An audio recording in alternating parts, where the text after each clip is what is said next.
Hello everyone, time again for another Midday Musing. Today I want to send along a video that a few of us watched last night in our small group, and it really stimulated some good conversation. It's a video entitled Toward the Other, and it's featuring author, theologian, and activist Brian McLaren, someone who I have a lot of respect for.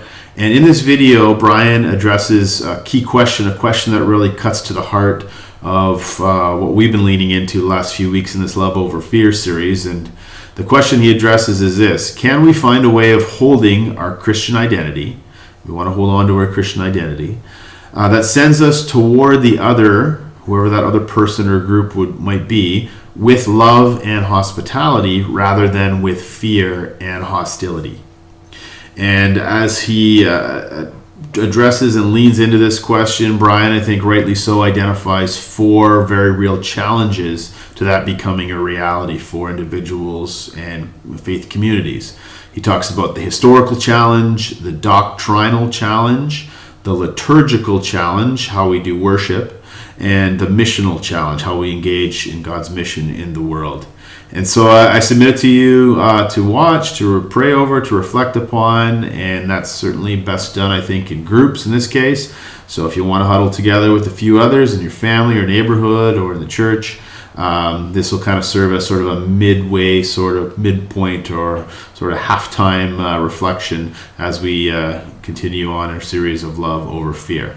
So enjoy this, and I hope the Spirit uses it to sort of stir something in you, as it did in me and the others last night as we watched and discussed it together.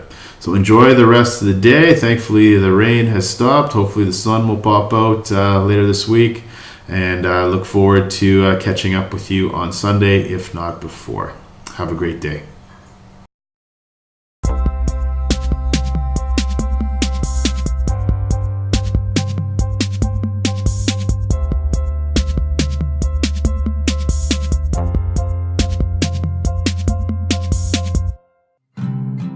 When the subject of interreligious friendship and collaboration comes up, people almost always say, well, we've got these big differences. And then other people respond by saying, oh no, all religions are the same. I think the truth is we are very, very different. Our biggest problem, though, isn't our differences. Our biggest problem is that we build identity, whatever our religion, we build identity by enforcing hostility toward the other. In other words, I learn who I am by learning who I'm against. I learn who I am by learning who's against me. And so when your identity is oppositional, when your identity is based in your fear of the other, then it doesn't matter whether you put a label of Christian, Muslim, Buddhist on that, you have an inherently hostile identity. My question is, can we find a way of holding Christian identity that sends us toward the other with love and hospitality rather than with fear and hostility?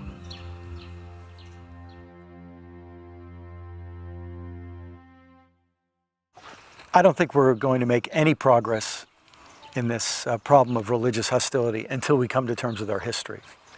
We have to face the ways that what we call Christianity is actually a fusion between something from Christ and a whole lot from the Roman Empire.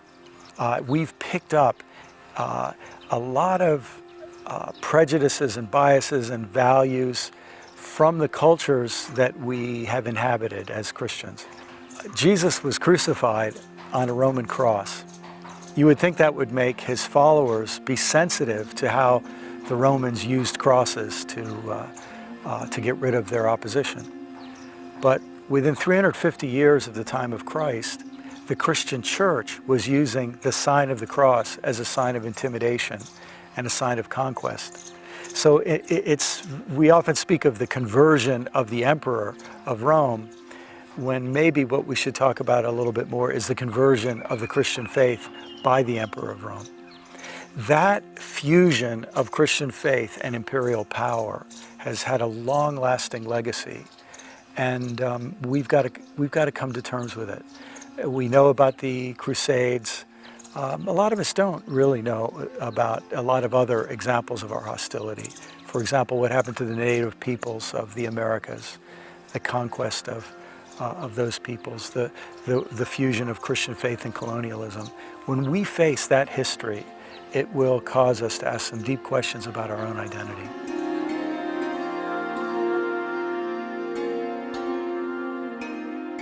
We need to ask why, in the name of Christ, we did horribly un-Christ-like things. We did anti-Christ things in the name of Christ. How we could do that, we better come to terms with that. One of my great fears is that our worst atrocities could still be ahead of us. We can learn about our complicity in anti-Semitism over hundreds and hundreds of years, culminating in the Holocaust. We can learn about our callous attitude toward indigenous peoples. We can start to learn about some of these terrible atrocities of our past. But if we don't learn about them, people thousands of years from now could be talking about how Christians in the 21st century supported nuclear war, supported environmental destruction, supported things that will result in the worst catastrophes ever.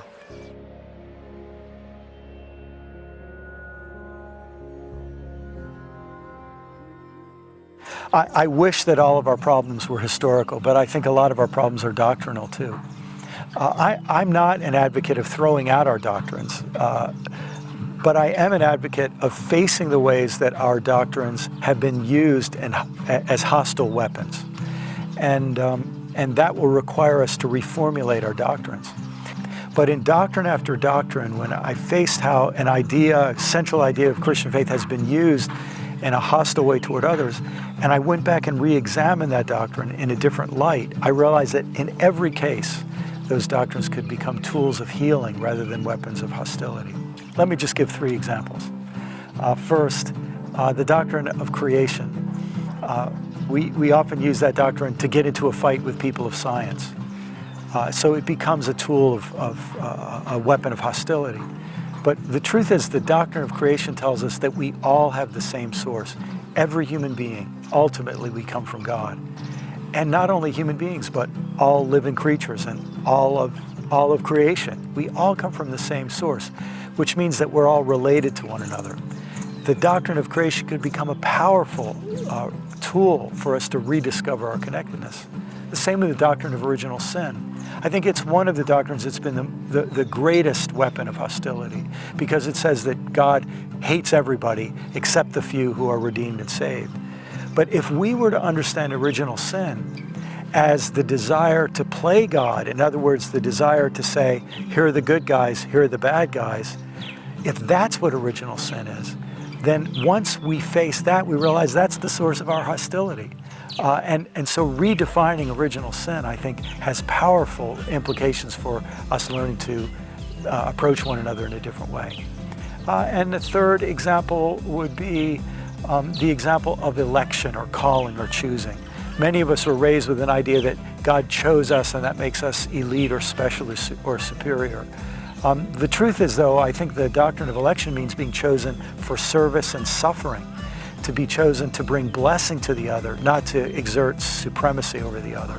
So those are just 3 examples, and there are many more, of how the same doctrine that's been used as a weapon can be turned into a bridge and into a tool for healing. Today, I think about the way that Christians often use the idea of chosenness to make it sound like God cares about Israeli Jews but doesn't care about Palestinians. Now, some of this is flowing from our history. We're recognizing our guilt in anti-Semitism that culminated in the Holocaust. So we're trying to, in some ways, atone for our guilt by making sure we're good to the people of Israel.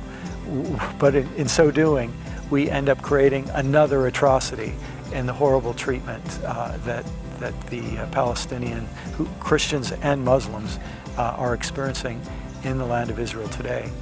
Another example would be the idea that the only legitimate thing for a Christian, a committed Christian, to do to a member of another religion is to try to convert him.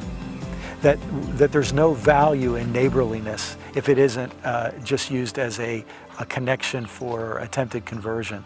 My gosh, my friends who are Muslim or Hindu or Buddhist or atheist, they tell me that one of the worst things that can happen is to have a Christian as your neighbor, because they'll just never be a friend to you, they'll never enjoy you, they'll always have some little edge. It's like, you know, having some friend who's into network marketing and always wants to get you into their downline. So there's enormous possibilities for undoing some of the damage we've done by revisiting our understandings of key biblical terms. I think we have rethinking to do in terms of our history, in terms of our doctrine. I also think we have rethinking to do in terms of our liturgy. For example, baptism is a core Christian practice, but the way it's practiced by a lot of people, I think, reinforces an idea that we're clean and everybody else is dirty.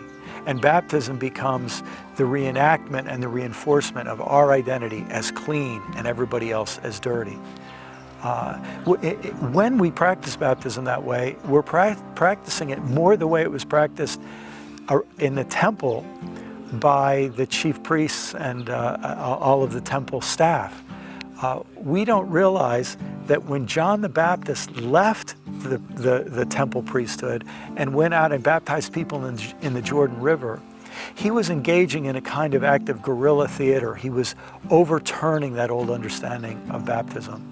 Same thing we could say with the celebration of the Eucharist, another liturgical act that for a lot of people is a weekly reminder that God is going to send everybody to hell except for the few people who are invited to the table.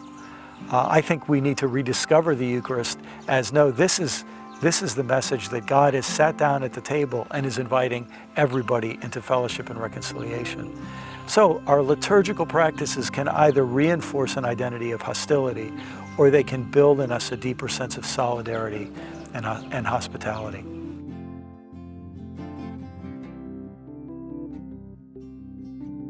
So I think we have a doctrinal challenge, I think we have a historical challenge, I think we have a liturgical challenge, and I also think we have a missional challenge. You know, the problems that face us as a civilization, as a planet, are too big for Christians to solve alone, or for Muslims to solve alone, or for Hindus to solve alone. We're at this point where if we're going to face the problems that threaten our future, we're going to have to learn to be collaborators with people of other faiths. We're going to have to reach into our faith and find resources that we bring to the table and invite others to the table to work together for the common good. That's going to require us to rethink our whole doctrine of God's presence in the world, of the work of the Holy Spirit in the world. I think we'd agree that wherever parents love children, wherever spouses love each other, wherever friends are good to each other, wherever people care for the elderly or the vulnerable or the poor, wherever that happens, God is pleased. We might even say wherever that happens, the Holy Spirit is in some real way at work. And the question is, can we now come together in even bigger ways as Christians working together with Muslims and Jews and Hindus and Buddhists and atheists, and allow ourselves to see how the Holy Spirit can work through us together for the common good of all.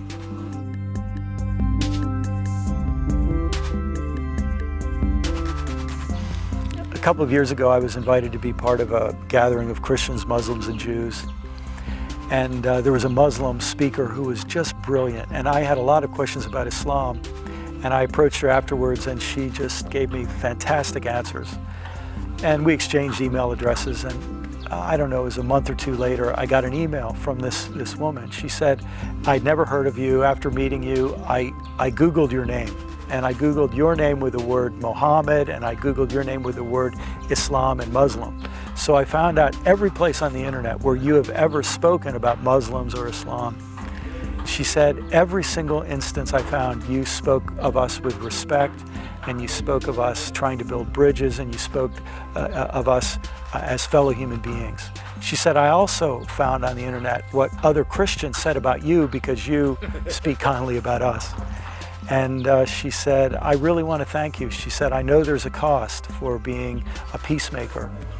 And there were two last sentences she said that are two of the most meaningful things anyone's ever said to me. First, she said, I think you're saving Muslim lives. And second, she said, you are a true Christian. And at that moment, I think I got a deeper understanding into what the word Christian means. And I hope that's something all of us can rediscover.